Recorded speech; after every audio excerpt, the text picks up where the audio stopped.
Y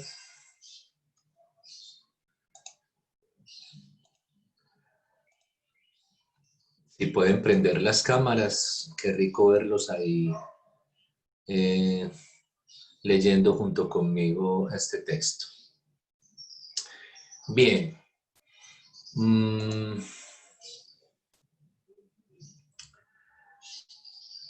Quedamos en estos tres niveles que Miller introduce con relación al desarrollo de lo que se denomina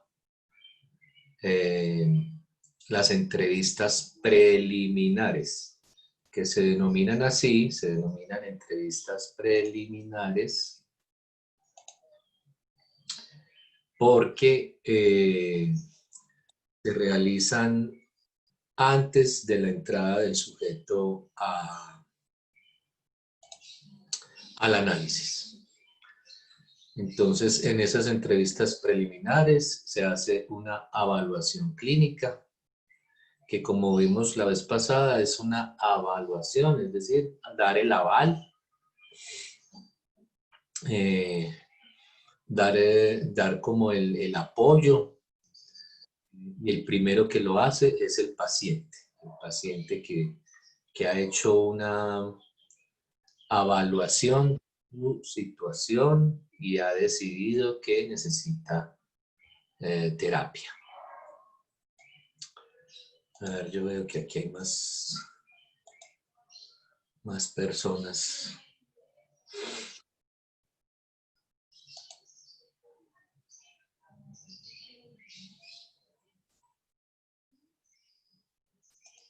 Que se están viendo en este momento. Muy bien. Bien, entonces viene la evaluación por parte del paciente. El paciente dice, necesito ayuda, necesito terapia, necesito resolver este problema. Enseguida viene la evaluación del analista, que es el que le va a decir al paciente, sí, yo te recibo como mi paciente para tratar tu situación, para aliviar tu situación. Entonces, Profe, en el caso de los niños que generalmente van por un tercero a terapia, entonces, ¿cómo se tramita ahí esa evaluación de él? ¿O cómo se empezarían? Miller ya lo había mencionado. ¿Tú estás leyendo el texto también? ¿Te llegó? Sí, profe. Ah, bueno, él ya lo había mencionado. Incluso dijo que no iba a profundizar sobre eso. Pero sí, eso se parece a la situación que él también mencionó anteriormente de los pacientes psiquiátricos que son llevados por la familia donde el psiquiatra, o son llevados, aquí en Medellín son llevados allí al hospital mental, porque por supuesto alguien que desencadena un delirio pues se dedica a delirar y no quiere ir a un hospital, entonces son llevados por los familiares. Eso se parece a los niños son llevados por los papás, las profesoras, ni se diga, y terceras personas. Ahí, en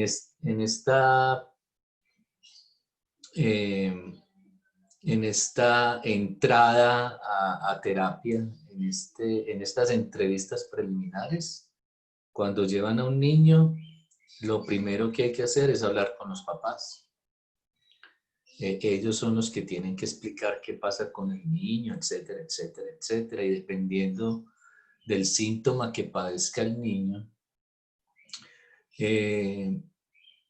o los papás terminan en la terapia, o a veces es el niño al que se recibe en terapia.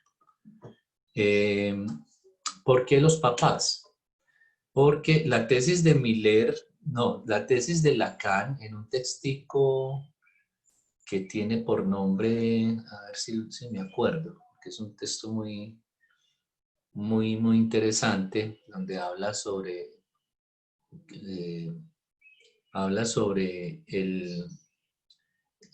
cómo los síntomas de los niños son producto de los problemas de los padres. Es decir, el niño carga en su síntoma con el conflicto que se presenta en la relación de pareja.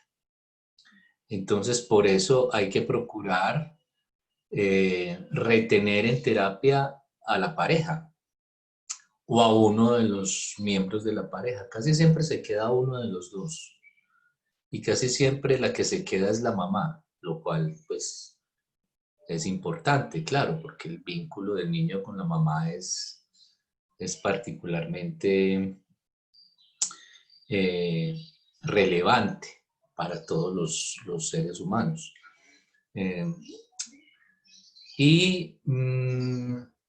Con esa tesis, Lacan aclara muchas cosas con relación a la recepción de niños en terapia. Si el niño es el síntoma de los padres, resumiendo esa tesis de Lacan, si el niño es el síntoma de los padres, entonces son los padres los que necesitan fundamentalmente de la terapia. A veces sí se deja al niño y se le propone sobre todo escucharlo y que hable de lo que está pasando, lo que piensa. Y a veces hay síntomas que sí necesitan el tratamiento directamente con el niño. Pero esa tesis de Lacan es brutal, digámoslo así.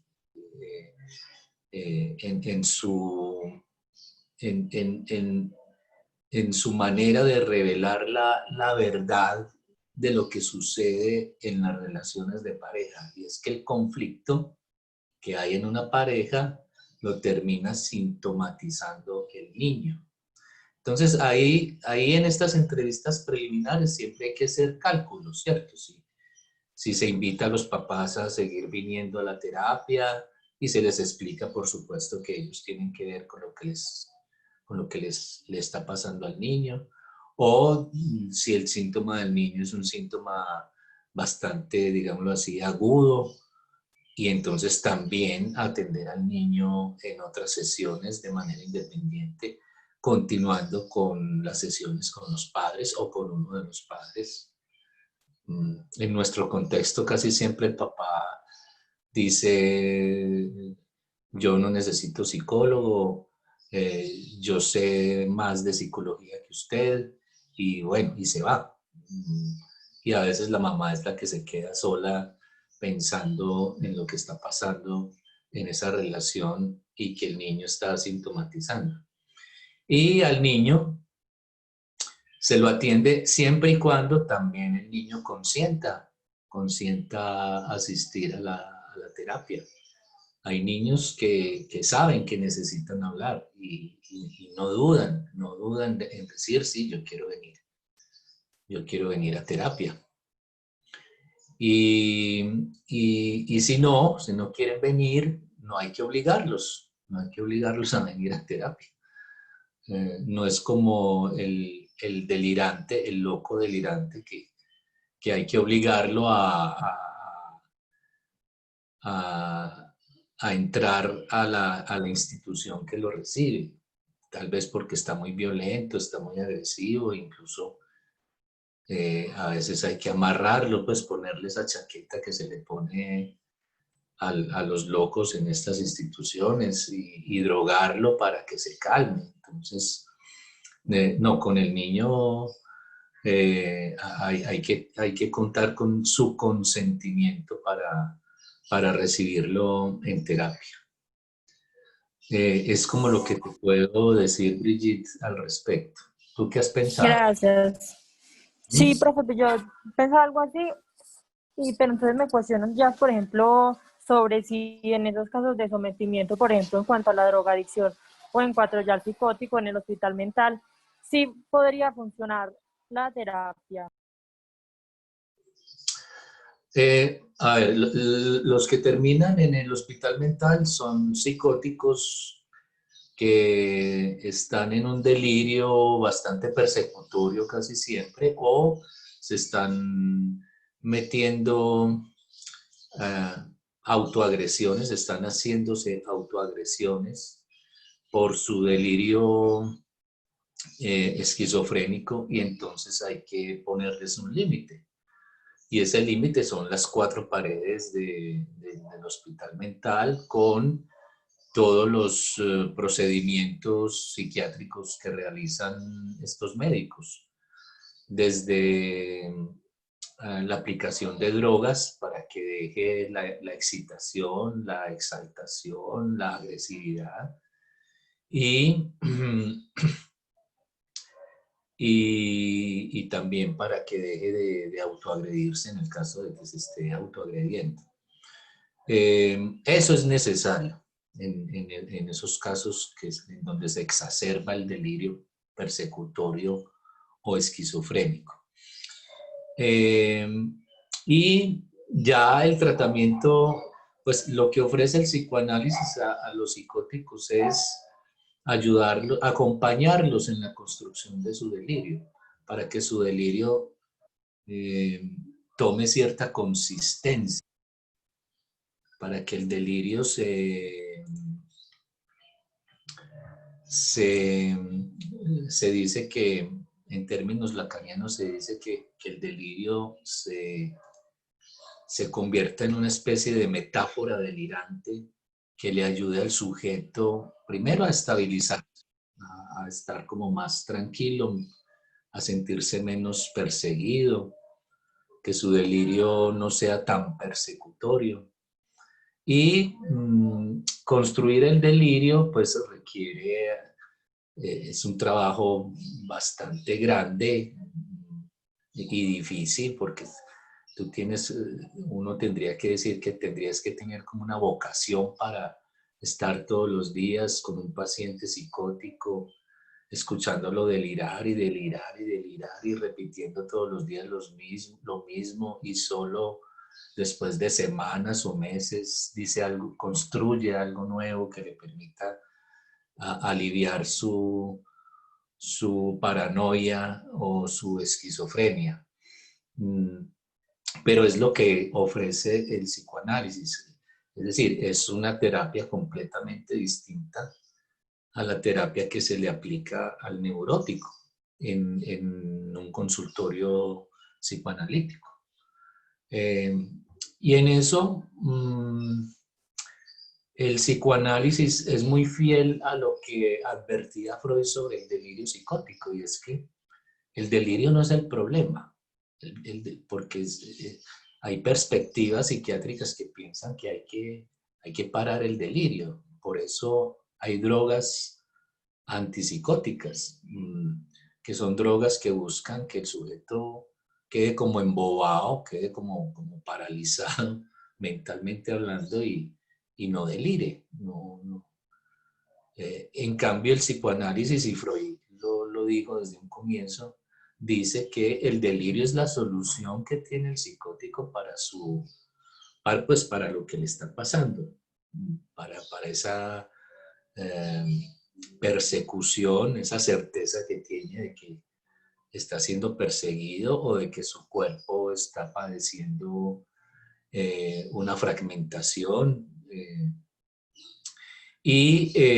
Entonces, digámoslo de esta manera, hay que poner a delirar al psicótico, y que delire para que construya una metáfora delirante que le brinde una estabilidad, incluso que le permita establecer vínculos sociales, vínculos con otros, y hacerse un lugar en el mundo.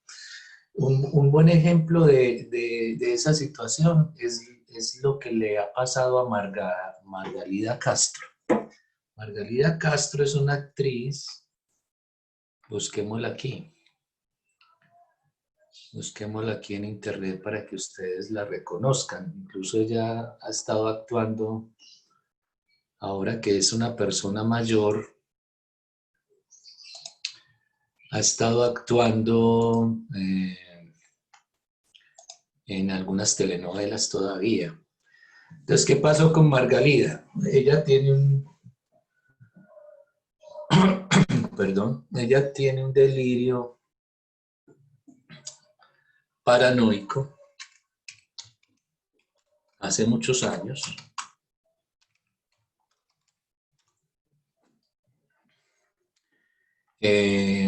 Ha estado varias veces en instituciones psiquiátricas.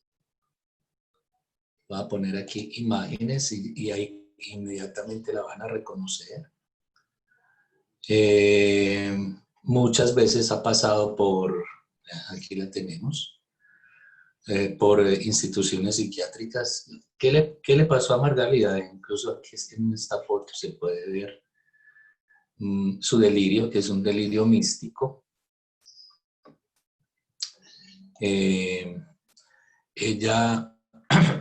dice que la Virgen se le apareció y empezó a hablar con ella y bueno, y eso se le ha vuelto a veces muy persecutorio y ha tenido que estar en instituciones psiquiátricas. Ah, bueno, esto se me fue para un video, pero bueno, aquí pueden ver como una imagen de la Virgen aquí al fondo.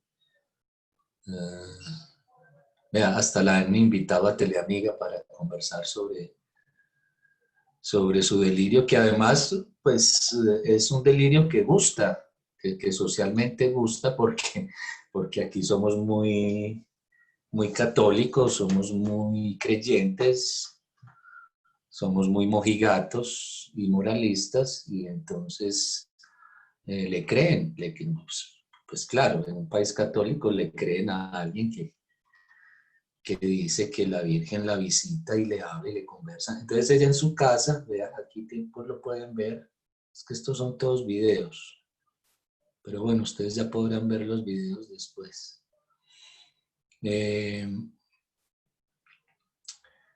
Entonces imagínense uno delirando que la Virgen lo visita y en un contexto católico pues la gente le cree. Entonces ella en su casa tiene un altar, tiene una especie de, ¿cómo se dice también?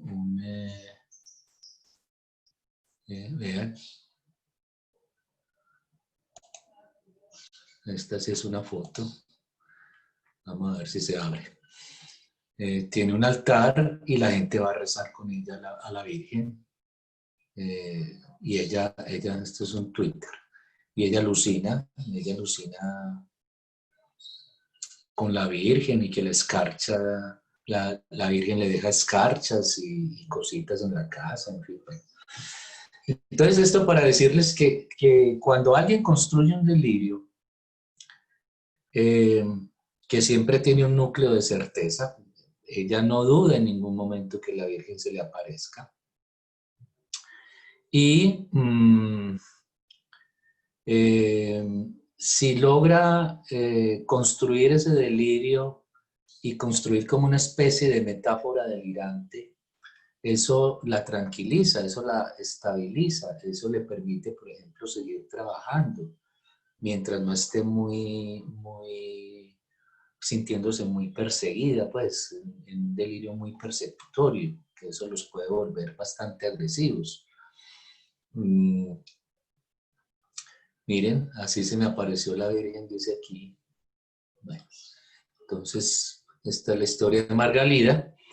Y si logra construir un delirio con una certeza que le permita hacerse a una metáfora delirante, eso le va a dar una tranquilidad al sujeto psicótico.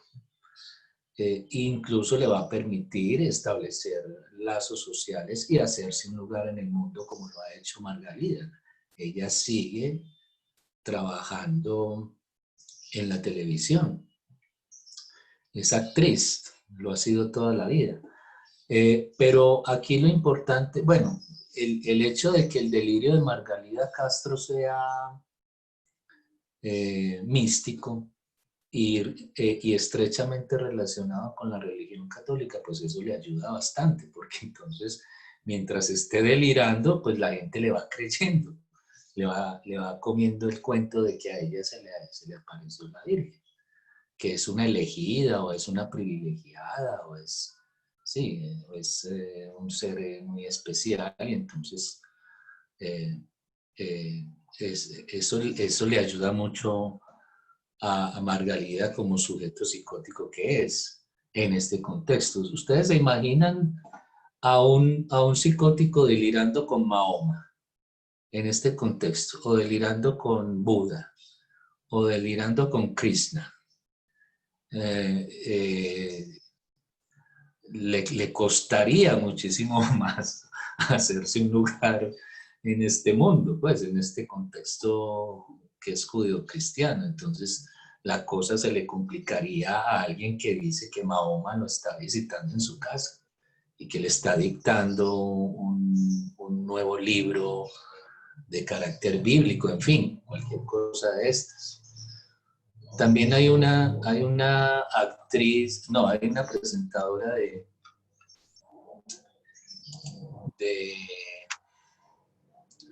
fue presentadora de un canal de televisión bogotano, pero si me acuerdo del nombre.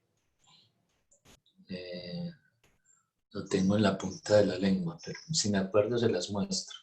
Y esa es otra que también empezó a delirar, que Dios le estaba hablando, se fue para el monte, dejó la familia, dejó a su hija que estaba pequeña, se metió a un monte a alucinar y a escuchar la voz de Dios que le estaba dictando el Nuevo Testamento. Esa también, pues por su delirio también un tanto místico, eso le ayuda a acomodarse en este contexto. Pero si yo empiezo a decir que una nave espacial me va a recoger esta noche aquí en el Cerro del Volador, pues inmediatamente me mandan para el hospital mental. Pues no me construyen un altar para recibir a los extraterrestres, no, me mandan derechito para el hospital mental. Bueno. Brigitte, ¿qué más estás pensando al respecto? Ya se me surgió otra pregunta entonces, y es decir, o sea, desde el psicoanálisis se niega toda posibilidad de esas cosas paranormales o el misticismo y eso, ¿cierto? Pues no tengo claro, o cómo se distingue entre esa delgada línea para uno identificar en un paciente que realmente es un delirio o que puede ser algo raro, pues, por ejemplo, en el caso de los mediums o esto así, o también puede ser que ahí obviamente pues opere la influencia social que tienen esas cosas y que se aceptan socialmente. Pero mi pregunta es si el psicoanálisis niega totalmente este aspecto. Ah, sí, no, el psicoanálisis está del lado del discurso de la ciencia. Es decir, nada de cosas paranormales, ni creer en esas cosas, ni nada de eso. En estos días circuló por, por las redes sociales un video de una niña haciendo agua de calzón para ligar a un tipo. Entonces, los que creen en eso, una cosa charrísima, eh, los que creen en eso, pues que lo crean, pero no, el psicoanálisis no cree que el agua de calzón sirve para amarrar a un tipo. Por supuesto que no. Son otras cosas las que amarran. ¿M? Y todos sabemos cuáles son. Repetición ahí amarrando. Bueno, profe, gracias. A ti, Brigitte, por la pregunta. Bueno. Profe, buenos días. Cristian, ¿cómo está? Cuénteme. Bien, gracias, profe. ¿Y usted? Bien. Profe, me alegro. Un poco unado a lo que preguntaba la compañera Brigitte, me quedaba una duda frente al tema que hoy estamos tocando y pues para no explayarnos y quizás perderme un poco, pero sí lo siento como necesario para salir de ciertas dudas. Si bien nos comentas que el psicoanálisis, digamos, está del lado de la ciencia, me generaba una duda frente a lo que se considera delirio o no. Y me cuestionaba yo mismo si el delirio, o sea, la esencia del delirio es que uno mismo no se lo cuestiona. Digamos, la persona que padece de delirio lo analiza y lo comprende como un hecho tangible y real y en ningún momento llega a cuestionárselo. ¿Es ese una de las características del delirio?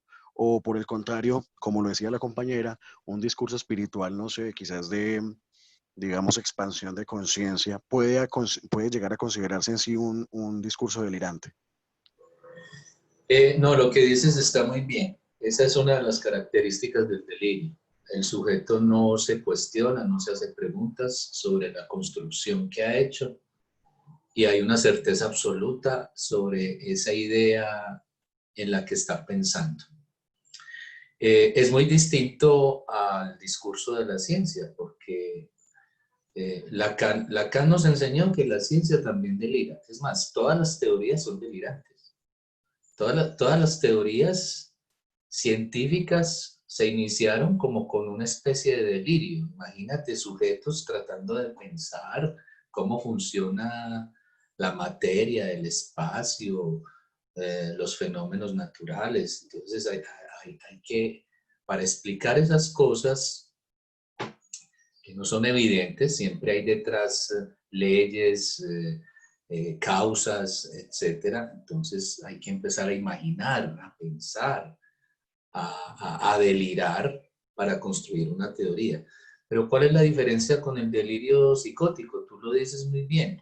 La ciencia se cuestiona todo y se lo cuestiona permanentemente. Y toda teoría, por más duradera que haya sido, siempre será retomada para ponerla en el ¿cómo se dice? Sí, como en el panteón de las preguntas, en el panteón de las dudas. En, y esa es una característica del discurso de la ciencia, siempre interrogando todo lo que ha dicho, siempre dudando de todo lo que se ha descubierto, investigado y desarrollado teóricamente. Esa es la característica fundamental de la ciencia. Y además, si la ciencia delira, pues lo que diferencia ese delirio de la ciencia de un delirio personal, digámoslo así, es que hay una comunidad que avala ese delirio. Hay una comunidad que eh, respalda, pues hablando precisamente de evaluación, mira, aquí está la palabrita. Hay una comunidad que respalda esa teoría. Y es lo que, y son las teorías que nos enseñan en la universidad, ¿no? Las que están avaladas, las que están respaldadas por una comunidad científica. En cambio, el delirio psicótico tiende a ser más bien un delirio personal. Lo que pasa es que a veces coincide con lo delirante que son los discursos, muchos discursos sociales, pues. Ya lo dijo Freud, la religión es un delirio colectivo, es un delirio infantil colectivo, dice Freud. Entonces, con la religión todos deliramos, pero como somos tantos los creyentes, entonces no hay problema con eso. Desde que todos creamos en Dios, entonces listo, no hay ningún problema. El problema es cuando uno dice, yo no creo en Dios. Ahí sí se le vuelve a uno, se le vuelve a uno un problema. Lo empiezan a mirar feo, a rechazar, a segregar, y hasta le dirán a uno loco por no creer en un ser superior. Pero eso es delirante, ¿sí? Solo que es un delirio colectivo. Entonces, ¿qué pasa? Que un psicótico que desencadena un delirio místico relacionado con la religión que impera en determinado contexto, pues puede empezar a ser visto como alguien místico, como un elegido, y no como un psicótico, que es lo que pasó con Margarida Castro. Pero si empieza a delirar con otras cosas, o sea, ¿cuándo llamamos a un discurso delirante? Cuando se sale del contexto que impera en una cultura, ¿sí?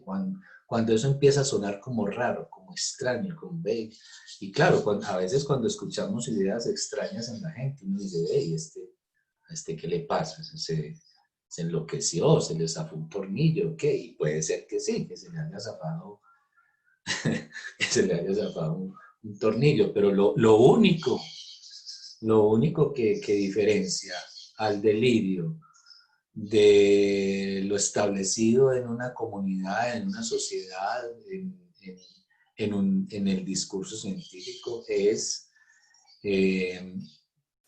lo extraño que pueda sonar con relación al contexto y con relación a lo que hay establecido cultural y socialmente. Entonces, aunque cultural y socialmente también deliramos de muchas maneras, no solamente con el discurso de la ciencia, sino también con los discursos sociales y religiosos.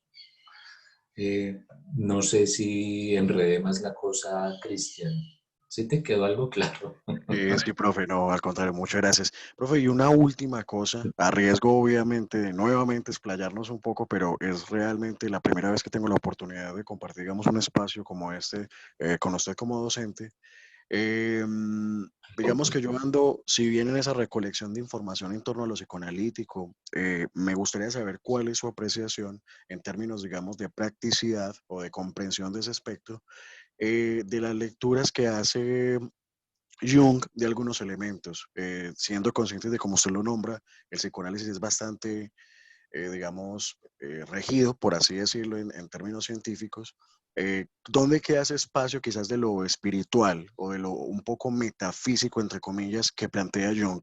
Solamente en términos como para irme encaminando, aunque sé que me estoy desconectando un poco del origen de la clase, pero era como por mera curiosidad. Eh, no, Jung se fue separando de Freud a raíz precisamente de que él empezó a construir una teoría bastante metafísica, abstracta, y bueno, todas las teorías son abstractas, pero esta bastante metafísica y ahondando como en ese aspecto espiritual de las personas, lo cual la hace bastante delirante. Yo creo que los, eh, los psicoanalistas lacanianos pensamos que la teoría junguiana es una teoría eh, basada en un delirio personal de Jung. Es decir, que él, sin haber pasado por un establecimiento psiquiátrico, construyó una teoría bastante delirante. Es decir, los psicoanalistas lacanianos sospechamos fuertemente que lo de Jung es un delirio psicótico. Entonces, por eso nos apartamos y mucho de la teoría junguiana, con todo, con todo eso del inconsciente colectivo, los arcanos, el mundo espiritual. Pues, ya Freud lo había dicho, que cuando uno habla del sentido de la existencia y de su profundidad y del espíritu, pues está delirando. Lo que pasa es que a veces hay delirios que son colectivos y son avalados, son respaldados por toda una comunidad, y a veces una comunidad que se denomina científica. Jung se puso de moda, es muy simpático, quienes pusieron de moda la teoría junguiana son los humanistas, ¿no? Son los psicólogos humanistas, no son los psicoanalistas. Les encanta ese tipo de teorías que ahondan en la espiritualidad, en la trascendencia, en ir más allá de esto que es la carne y los huesos, en fin. Eso les gusta mucho a los humanistas, y bueno, y hay muchas teorías humanistas bastante delirantes, digámoslo así. Pero como son avaladas por una comunidad, pues hasta se enseñan en la universidad. Y eso no está mal, eso está bien. Al fin y al cabo, también se trata en esta vida de darle un sentido a la existencia. Y bueno, hay personas dedicadas a ser mejores personas en la vida y a trascender y a mejorar cada día más y a analizar la sombra. En fin, Cristian, ¿tú eres junguiano? Profe, más bien en constante como búsqueda de cositas con las que resuene Ah, un poco, pero realmente es mera curiosidad y yo creo que de ahí partimos de un hecho bastante posibilitante en términos formativos, creo yo, pero no, realmente soy más como afina, incluso de manera muy escueta, porque todavía me falta mucha profundidad en términos lacanianos, pero como digo, me falta demasiada profundidad, sino que era curiosidad, y ya que tenía la oportunidad de conocer, pues aclarar de una vez ese, digamos, como esa duda que tenía. ¿qué semestre estás, Cristian? Profe, en octavo, Y no te tuve en mi clase o en mis clases, no. estuve a la, a la constante búsqueda de esta que estabas dando, que era lectiva, lógicas de la vida amorosa, si no estoy mal, Ah, sí. pero nunca pude dar con ella, siempre se llenaba o no la Ah, ofertaban en el semestre que la buscaba. siempre se llena o no me la programan. Exactamente. Vivo peleando con mi jefe por eso. Si es un curso que se llena, que es exitoso, ¿por qué no me lo deja ahí permanentemente? Y no, el hombre sale con el cuento de que es que hay que crear cosas nuevas. Ah, bueno, entonces esperemos a los creativos, porque mi creatividad ya se está apagando, digámoslo así. Bueno, avancemos, evaluación clínica. Comenzaremos por la evaluación clínica, tratando de ser simples y decididos. No se trata de cosas difíciles, la dificultad está en la precisión que queremos obtener. La precisión efectivamente es un efecto de la dirección de la cura. Este concepto es muy interesante porque nos pone a pensar en quién dirige la cura, si el analista o el paciente, o hay como un trabajo de los dos allí. Pero bueno, el analista tiene una gran responsabilidad en esto que se llama la dirección de la cura. Ya van a ir viendo por qué. A pesar de todo cuanto ustedes hayan escuchado al respecto de la práctica libertina de los lacanianos,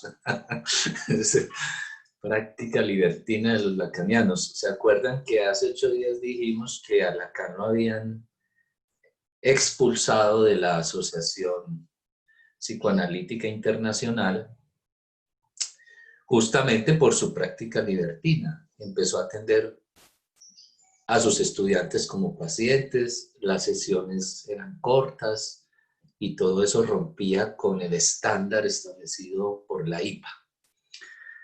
Las entrevistas preliminares en realidad se emplean como un medio para realizar un diagnóstico preliminar. Es muy importante esto del diagnóstico. El analista debe ser capaz de concluir de una manera previa algo respecto de la estructura clínica de la persona que viene a consultarlo. El analista debe responder a partir de las entrevistas preliminares las siguientes preguntas. ¿Se trata de una neurosis? ¿Se trata de una psicosis? ¿O se trata de una perversión? Entonces ahí tenemos las 3 estructuras clínicas de las que nos habla el psicoanálisis. Neurosis, psicosis y perversión. Muy distinta esta clínica a la clínica psiquiátrica. Y eso responde a que la clínica psiquiátrica es una clínica de la mirada, es una clínica enmarcada dentro de la clínica médica, que va a ir a ver, a observar lo que le pasa al paciente, sus síntomas. Por eso cuando usted va donde un médico, él le dice, muéstrame dónde le duele, o le saca una radiografía o le manda un examen, porque él necesita ver qué es lo que está pasando. Entonces es una clínica de la mirada. En cambio, la clínica psicoanalítica es una clínica de la escucha. Y escuchando a los sujetos, pues establecieron, lo voy a decir así, 3 tipos de posiciones psíquicas diferentes. tres posiciones subjetivas diferentes. La de los neuróticos, la de los psicóticos, que hoy particularmente hemos estado hablando de la psicosis, y ya tenemos una idea de la posición psíquica del psicótico, y es que se siente perseguido y tiene una certeza con relación a eso que lo está persiguiendo. Entonces es muy distinto uno estar en la vida en una posición donde se siente perseguido a una posición en donde se siente en duda. Ya que hablamos del discurso de la ciencia también, el neurótico es el sujeto que duda de todo, ¿sí? Duda de todo. No saben qué creer, y si creen algo, duda de eso. No sabe si es amado o no, o a quién ama, si a esta niña o a aquella otra, si quiere un helado de fresa o de chocolate, en fin. De pronto, Brigitte, María Camila, Ana Milena, Paula Andrea, Gloria, Angélica, y Silvia son las que mejor saben sobre eso, porque si algo padecen las mujeres histéricas es justamente de qué será lo que quiero, qué será lo que quiere una mujer. Profe, ¿cómo así? Eso no siempre aplica. No, no me mientan que parece un delirio.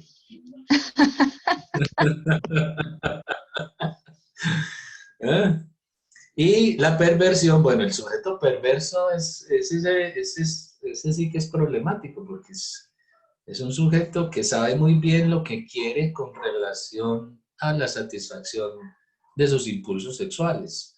Piensen, por ejemplo, en Garavito, nuestro asesino serial más famoso aquí en Colombia. Él sabía muy bien lo que quería, niños, y sabía muy bien cómo seducirlos, y sabía también muy bien qué quería hacerles, abusar de ellos y matarlos. Parece ser que matarlos era lo más relevante en este sujeto.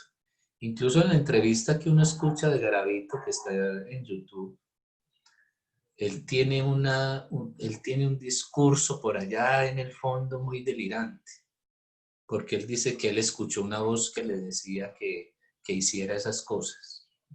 Entonces, puede no tratarse de un perverso pleno, sino más bien de una psicosis paranoica.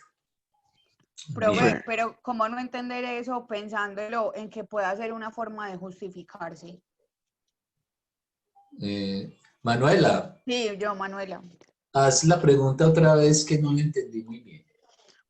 O sea, que ¿cómo entender eso que estás diciendo de que de pronto sea, o que de base, bueno, no sé, haya como algo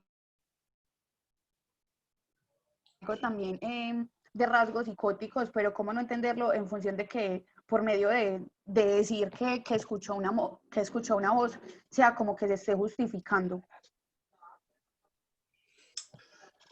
Bueno, es que por eso es interesante el caso, sobre todo esa entrevista que le hace Pirri, que la pueden volver a escuchar, está en YouTube.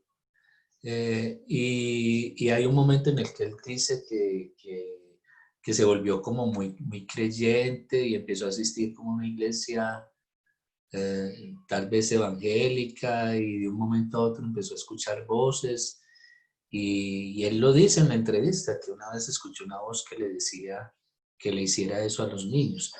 ¿Puede ser una justificación de él? Sí, sí, puede ser una manera de justificar sus actos perversos, claro.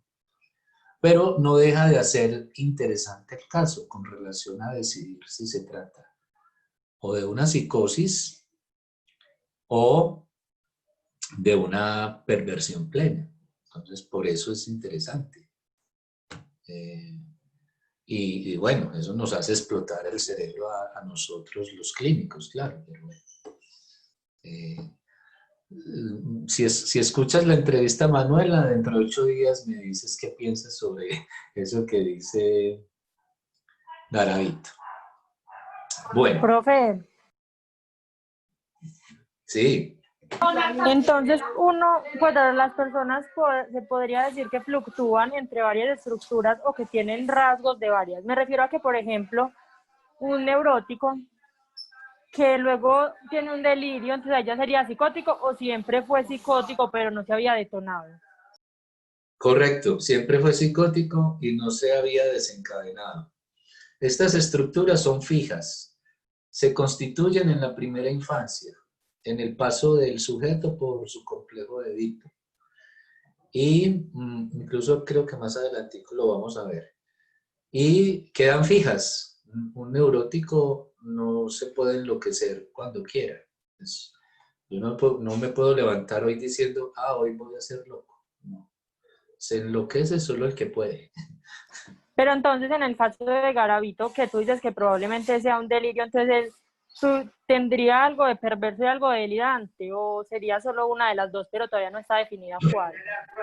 Es que con relación a la perversión, habría que decir que cuando el psicoanálisis habla de perversión, está hablando de dos cosas. Una, la estructura clínica, eh, que se caracteriza porque el sujeto tiene una certeza sobre cómo alcanzar la satisfacción sexual. Él sabe lo que quiere con relación a la satisfacción sexual.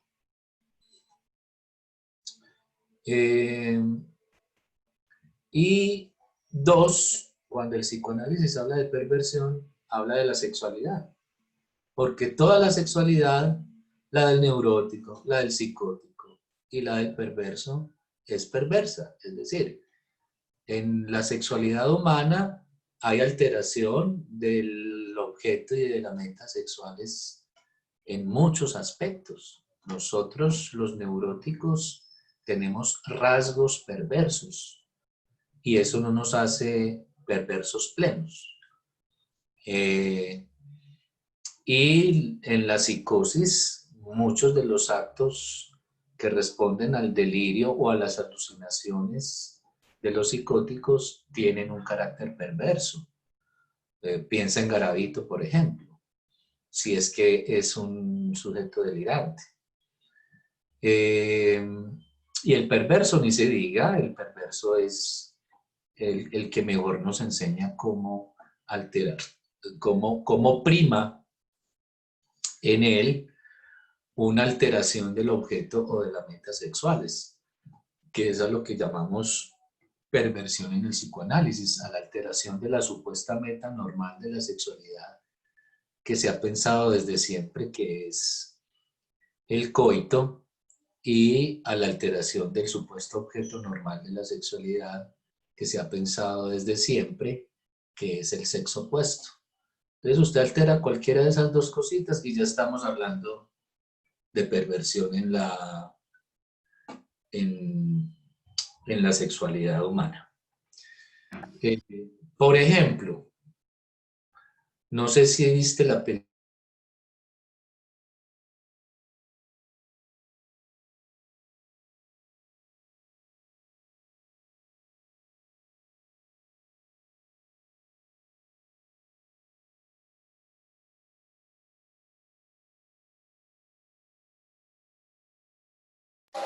Hola, profe, se te cortó.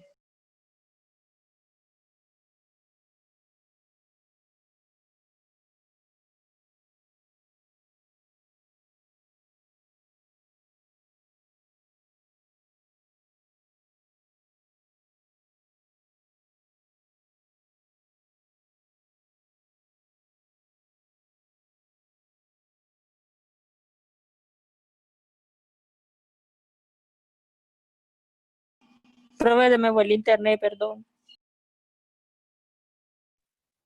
No, al que se le fue a él, hasta lo sacó de la reunión. Fue madre, yo aquí estaba preocupada ya andando por toda la casa. Gracias.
Pero tiene el micrófono apagado.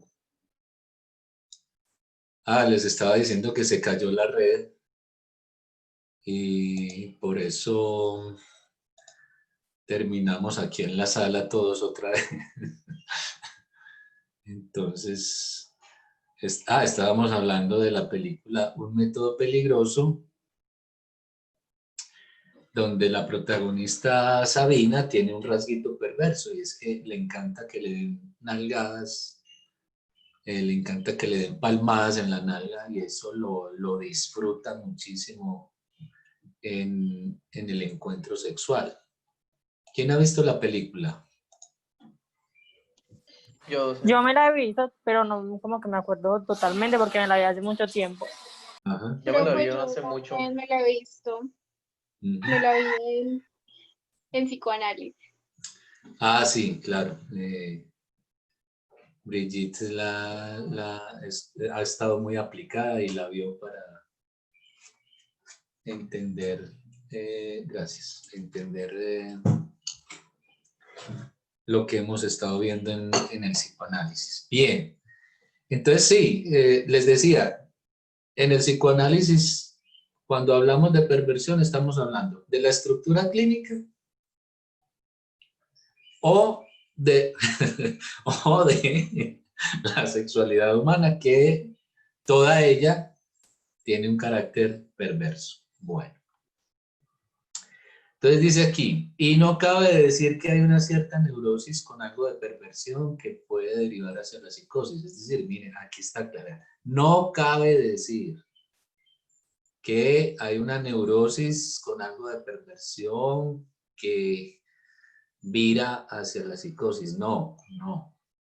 Desde el punto de vista lacaniano no se puede pertenecer a dos estructuras. Por eso ahora cuando Manuela dijo núcleo psicótico o rasgo psicótico en Garavito, no. Habría que ir a ver, a escuchar muy bien lo que dice Garavito, a ver si es un delirio o, bueno, siempre lo hemos pensado como un perverso pleno.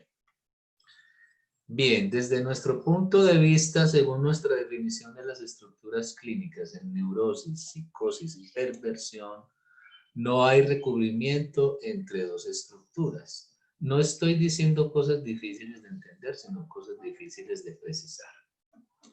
Hay casos en los que la diferenciación de las estructuras es difícil. Bueno, yo propongo que el caso de Garavito es difícil. Por lo que escuché recientemente nuevamente la entrevista y bueno, por allá tiene como algo delirante.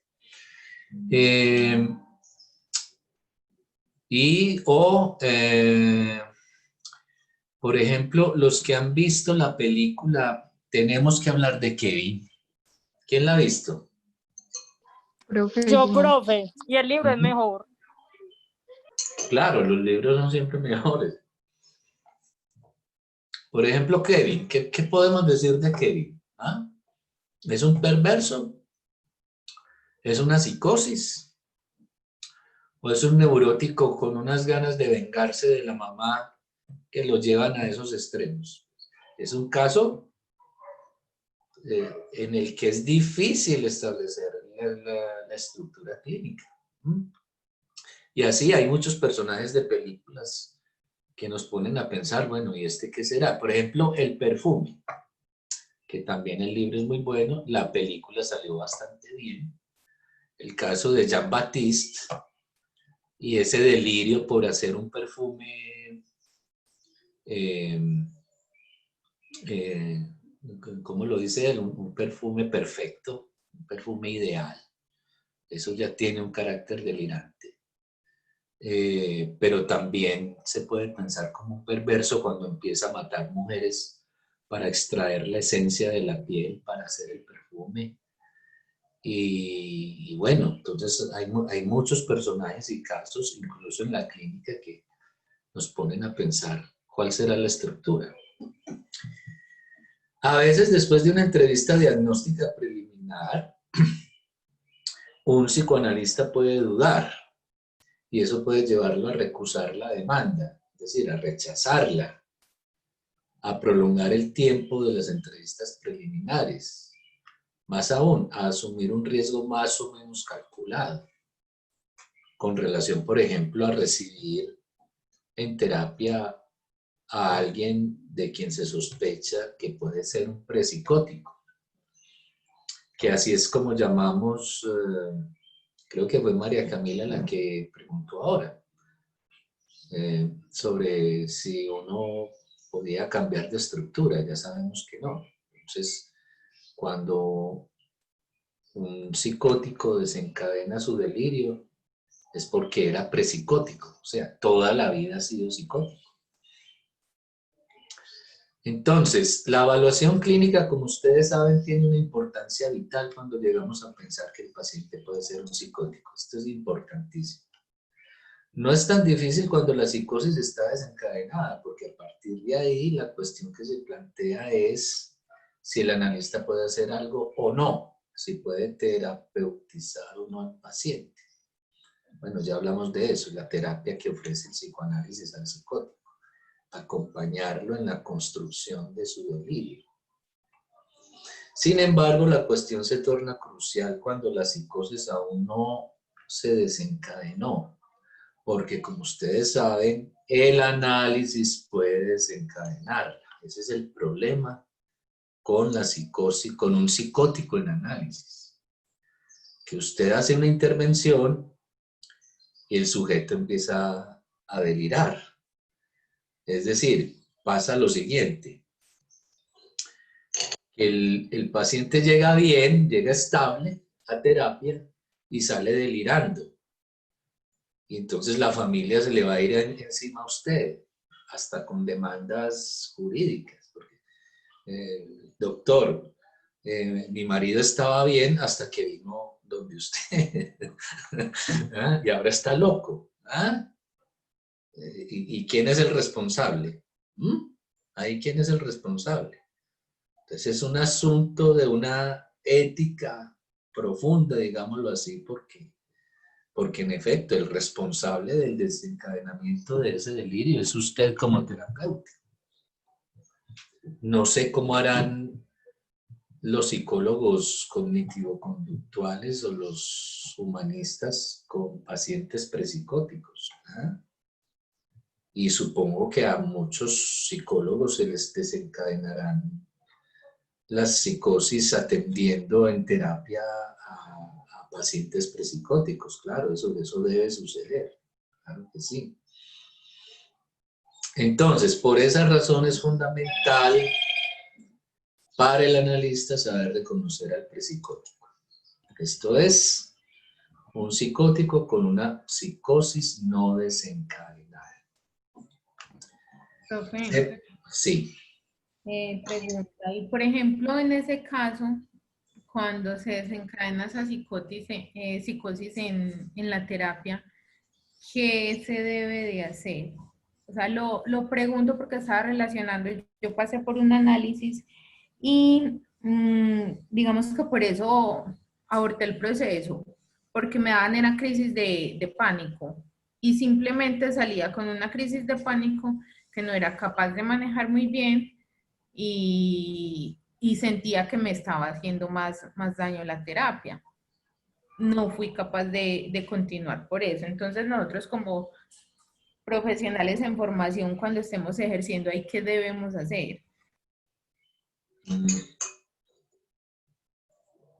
Bueno, una crisis de pánico no es una psicosis, digámoslo así. Hay que tener en cuenta otros aspectos para el diagnóstico de la prepsicosis. Ya creo que enseguida Miller va a hablar de ellos. Pero sí, muy extraño que la terapia te haya desencadenado estos ataques de angustia. Son ataques de angustia muy fuertes que llaman ahora ataques de pánico. Y no haber podido contener eso, porque no sé si tu terapia era con un psicoanalista, porque en un psicoanálisis, de una manera bastante efectiva, digámoslo así, se puede llegar a saber qué es lo que causa esa angustia. No es tan difícil llegar a saber la causa de un ataque de angustia fuerte, sobre todo si se está bajo transferencia en una relación analítica y el analista sabe escuchar a su paciente. Pero claro, no, yo creo que hiciste bien. Si el terapeuta no lograba contener eso que te estaba pasando o analizar eso que te estaba pasando o elaborar eso que te estaba pasando, claro, entonces mejor irse y de pronto irse donde otro terapeuta. Y no creas, pasa mucho. Los psicólogos muchas veces se encartan con sus pacientes porque no saben cómo responder a ellos. Pero te repito, un ataque de pánico no es un fenómeno que nos permita concluir que se trata de una psicosis. Para nada. Es más bien, la angustia es algo más bien neurótico. No lo es. Bueno, un delirio de persecución, por supuesto, altera mucho al sujeto, pero es como distinta esa angustia a la que vive el neurótico. Es más, es al neurótico al que le da el ataque de angustia por no ser psicótico, precisamente, digámoslo de esa manera. Por no poder delirar, te da el ataque de angustia, el ataque de pánico. Entonces se trata más de un objeto, hay un objeto en juego en la angustia, pero hay que ir a buscarlo, hay que ir a la causa para saber exactamente qué es eso que desencadena tu ataque de pánico. Bueno, no sé si te respondí, María Camila. Profe, sí, gracias. Es que no era que yo precisamente la angustia la estuviera relacionando con la psicosis, pero sí vino a mi mente eso, ¿cierto?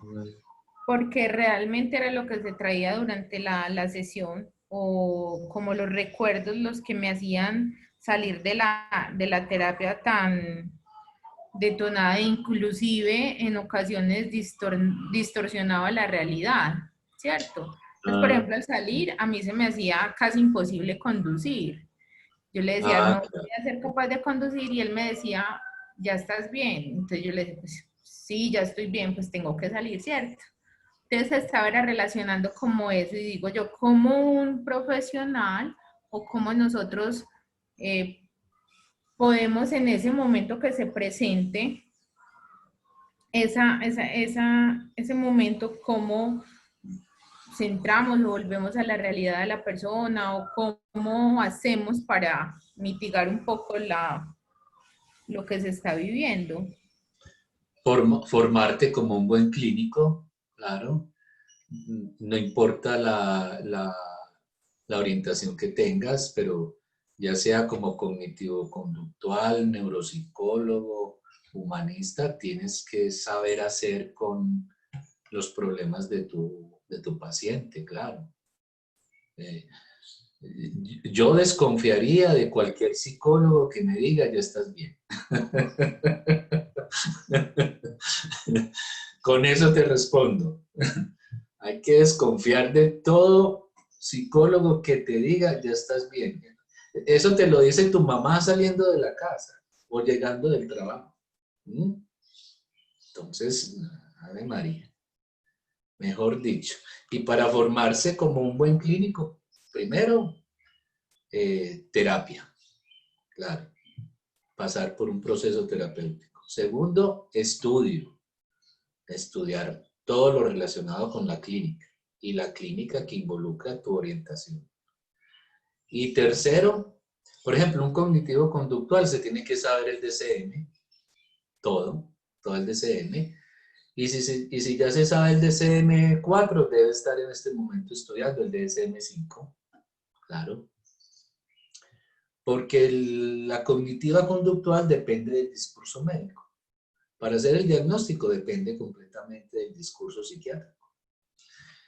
Y los humanistas, no, mejor no digo nada sobre los humanistas. Profe, diga. ¿Ah? Después le muestran esta grabación al jefe y me llama a regañarme. Usted ya está acostumbrado a que él lo regañe.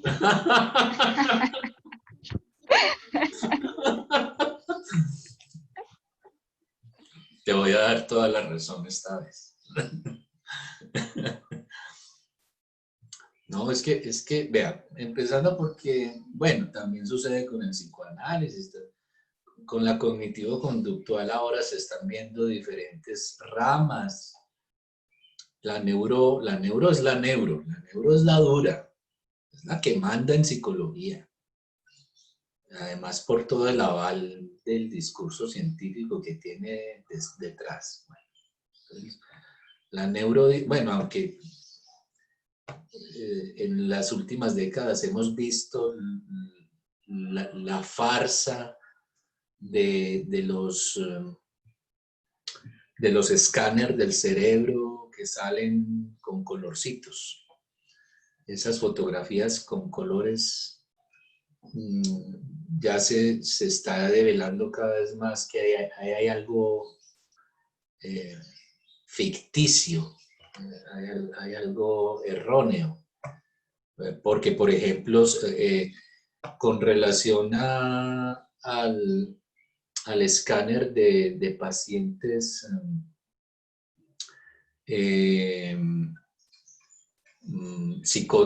psicópatas, se ha encontrado que se iluminan los mismos lugares de un enamorado, por ejemplo. Entonces, es como si los enamorados también pudieran ser diagnosticados como psicópatas. Y bueno, el psicoanálisis ya nos ha enseñado que el enamoramiento es una especie de locura. Eso ya lo sabemos desde Freud hace muchos años. Entonces hay como una fascinación con estas imágenes de escáneres y cada vez más se está revelando como la ficción que hay ahí. Pues incluso hace poco salió un estudio diciendo que los escáneres, habían muchos escáneres en el mundo, tenían una falla en su sistema, en el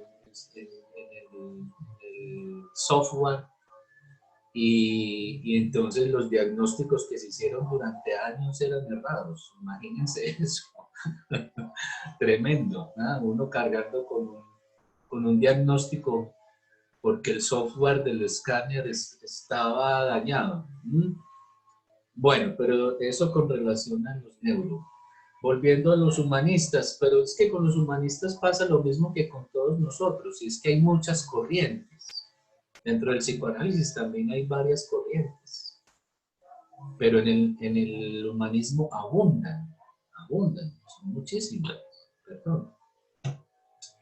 Muchas corrientes. Entonces yo estudié mucho el humanismo, me encantó mucho la Gestalt, me leí todo lo que había sobre, ¿cómo le llama este autor? Que de la escuela de Palo Alto en California. Se me escapa el apellido en este momento. Profe, ¿no será Fritz Perls? Si no Fritz estoy mal. Perls. Me leí todo lo que había en Medellín de Fritz Perls. Me encantaba además. Me parecía un tipo muy racional. Pero cuando muchas de las terapias humanistas empiezan a derivar en asuntos como gnósticos y mágicos y de velitas y de colores y de campanitas y ahora era con el coaching y entonces aparecen los angeólogos y los duendólogos y los lectores de cartas, etcétera, etcétera. Entonces ahí es donde uno piensa, bueno, ¿y qué hacen los humanistas con un presicótico? ¿Mm? Y además ofreciéndoles esas terapias que ya de por sí son bastante delirantes y sugestivas, digamos así. ¿Ah? Entonces esas son las cosas que hay que preguntarse con relación a esto, ¿verdad? Saber reconocer al presicótico. Bueno, se puede decir que es una regla. Entonces aquí nos encontramos con otra reglita. La vez pasada habíamos mencionado una. Si alguien la notó, nos la puede recordar. Que en general debemos recusar, es decir, rechazar la demanda de análisis de un paciente presicótico. Entonces usted hace el diagnóstico de la presicosis y le tiene que decir al paciente, lo siento mucho, pero no tengo nada para ofrecerle. No tengo la manera de colaborarte con la pregunta que lo llevó a terapia o con la... Sí, porque casi siempre llegan más bien con preguntas con relación a lo que les está pasando. Entonces, no hay que pasarlos al diván, no hay que recibirlos como pacientes de análisis. No hay que hacerles un psicoanálisis a los presicóticos. ¿Por qué? Por lo que acaba de decir Miller. Porque el análisis puede desencadenar la psicosis. Y no queremos a un sujeto delirando si está estabilizado. ¿Sí? Un sujeto delirando es una cosa muy, muy complicada de manejar, de explicarle a la familia qué pasó. Entonces, al no recusarla, que hay analistas que lo hacen, hay analistas que deciden seguir atendiendo al presicótico. Al no recusarla, se debe tener el máximo cuidado para no desencadenarla a través de una palabra cualquiera. Ese es el riesgo que se corre. ¿Ah? Se dice que Lacan no rechazaba al presicótico. Y bueno, y que muchos terminaban delirando en su consultorio. Pero imagínense esto, ¿ah? Tener el máximo cuidado para no desencadenar la psicosis. Es mejor rechazar esa demanda de análisis en los presicóticos. A veces la propuesta de acostarse en el diván es suficiente para desencadenar una psicosis. Imagínense esto. ¿Y por qué acostarse en el diván? Porque eso ya el solo hecho de acostarse en el diván pone al presicótico en una posición paranoica. Porque qué más paranoico que uno acostarse en un diván y detrás hay alguien escuchándolo. ¿Ah? Eso ya es paranoico. Es más, muchos neuróticos no soportan acostarse en el diván. ¿Sí? No lo consienten. Prefieren tener al frente al analista y eso hay que consentirlo. Hay que dejar que el paciente siga al frente de uno porque como que necesita verlo, necesita de la imagen, de la presencia del analista cuando está asociando libremente. Bueno, otras, la psicosis necesita 1 año, 5 años para desencadenarse. Pues, sabemos que es un presicótico. ¿Cuándo se le va a desencadenar la psicosis? No sabemos. Pero siempre habrá que tener cuidado para que no se desencadene.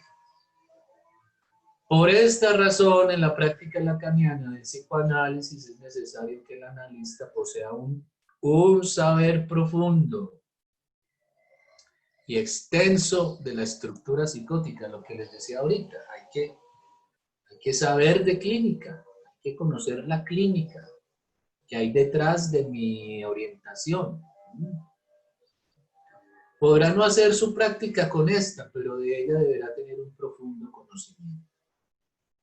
La semana pasada en Nueva York escuché un interesante caso de un analista norteamericano que seguramente estará en Buenos Aires.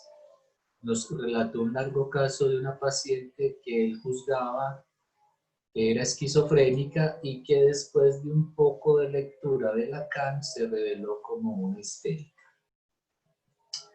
Bueno, esto les pasa mucho también a los clínicos, que terminan diagnosticando histerias graves como delirios esquizofrénicos.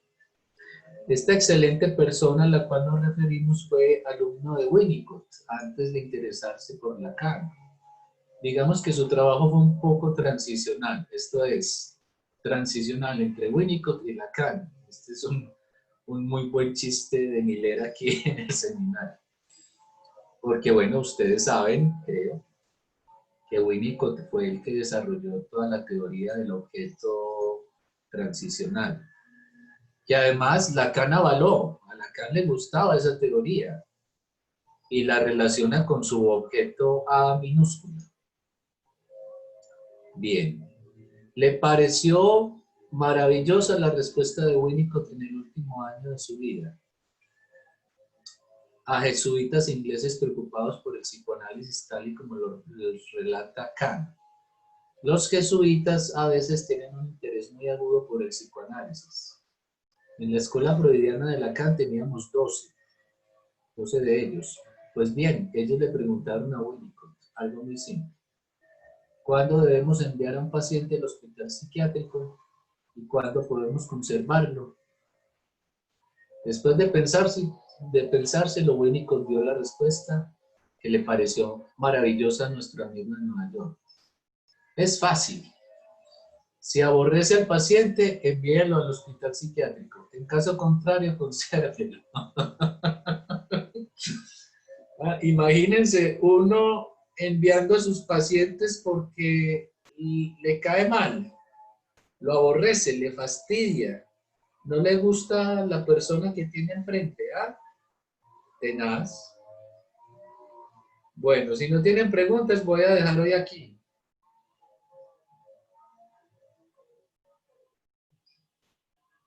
Profe, hay como como unos tips, por decirlo de alguna manera, aunque suene pues re cliché, como entonces para reconocer la prepsicosis.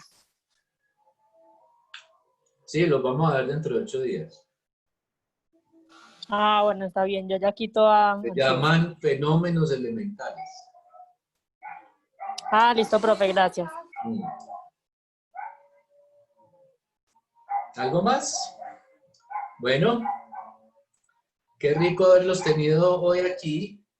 A ustedes, ¿cuántos son? A ustedes, aquí donde dice cuántos son. Los voy a tener que contar. 15 participantes. Qué bien. Esto está mejorando. Si alguno de ustedes no tiene el texto que ya les había enviado a los que se inscribieron hace 8 días, de este texto que estamos leyendo de Miller, que se llama Introducción al Método Psicoanalítico, por favor me escribe.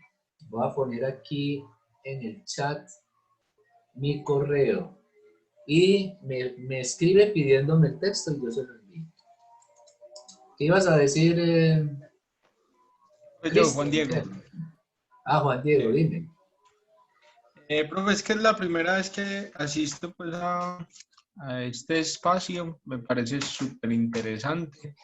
Me pregunto, ¿debemos inscribirnos a 8 días o ya quedamos como en la base de datos? Ve, ¿cómo te parece que voy a apagar la grabación?